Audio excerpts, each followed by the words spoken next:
What's up, guys? It is John Muscarello from Side Hustle Experiment. If you're new to the channel, welcome. I know a lot of you are. I'm a six-figure Amazon seller. I sell books and news media, and I also am starting to sell a lot of online arbitrage. On this channel, we talk about how you can make money selling on Amazon and sometimes even eBay.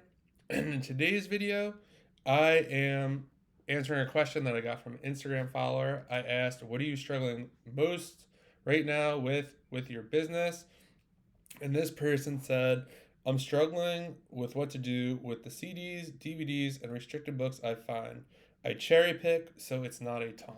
So before we get into this, if you're this person is a bookseller, if you don't know what cherry picking is basically you're going to thrift stores, you're scanning books, and you only take the books that you find profitable. So you're just picking them out of a whole bunch. I do bulk books. I buy Keylords of books, about 800 to 1,000 in a box, and I go through all of them, and I have to figure out what to do with the ones that aren't a good fit. So I'm going to give this person four different things they could do with restricted books, DVDs, and CDs. So, number one, my good friend Romer the Roamer, he owns restrictedinventory.com. There'll be a link down below that you could use to check out the site, create an account if you don't have one. So basically, what Romer does is he will sell textbooks or DVDs and CDs for you if you're gated. It's basically a 50-50 split. So if the profit for a book is $50, he'll get 25 and you'll get 25. His team does all the work. You basically just you use the website restrictedinventory.com, scan your book in, type the title in, it will pop up. They'll say whether they're accepting it or not. If they are, it will kind of just create like a little batch of what you're sending, and then you basically put it in a box, send it to him, and his team will process it, send it to Amazon, and once it sells, he'll PayPal you. I think they do every 2 weeks now. Um, they'll send you the money or whatever your commission is. You could also do it from stranded inventory. So if you send something in by mistake that you can't sell, there is an option on the website to send it. Just send your stranded inventory there. I like it. It's a good option. I've been using it since it came out. Romer's a great guy. No bad things to say about it. This is definitely a good option for you, and an easy one because you don't really have to do anything except send the books there. Number two, you could use Sell Back Your Book. I did a video about Sell Back Your Book, about how you can use them. I've done a ton of money with them. They do pay decent prices for textbooks, especially ones that are newer. And the advantage using they also do DVDs and CDs. They don't pay as much for those. So if you're just cherry picking, it'll probably be rare that you're finding a CD or DVD. If you're paying like $1 or $2 for it, then they're giving you like 5 to 8. But definitely for textbooks, you could definitely. I think I just sold a couple to them for about $30 or $40, and the profit after Amazon would have been about like 25 or 30. So for the ones they do pay, nice part about this is they have an app, they have a mobile app. They also integrate with Scout IQ.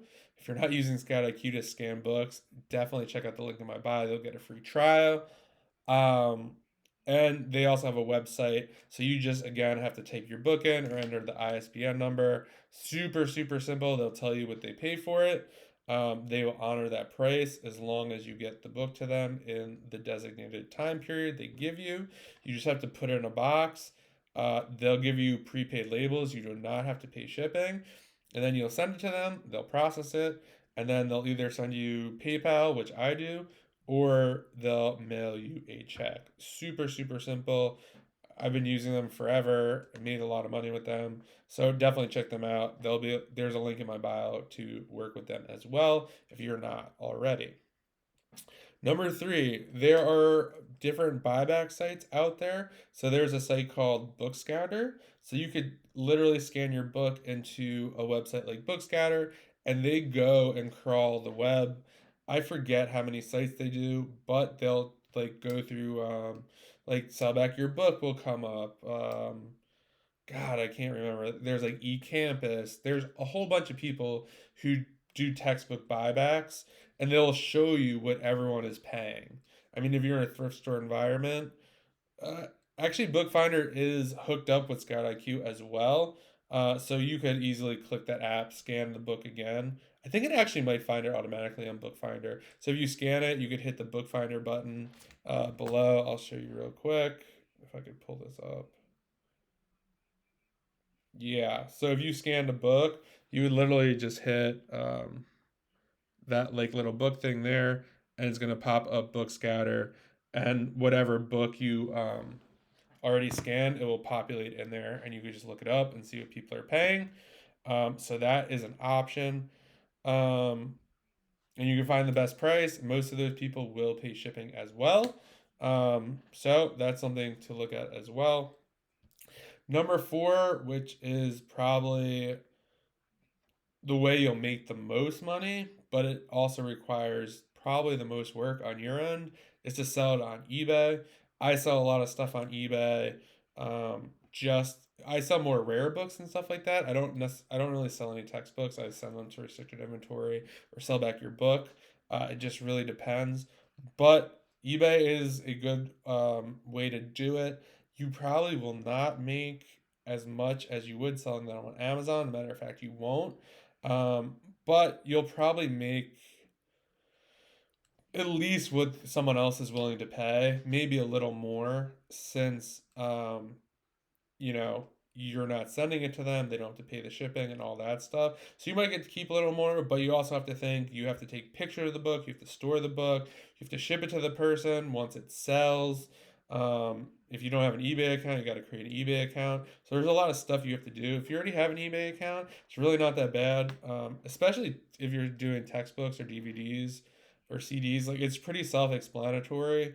Like there's one version of it. You take like two or three probably like three or four pictures, put it up, and that's it. A lot of the barcodes you could just scan in, and there'll be already listings you could create based off of that.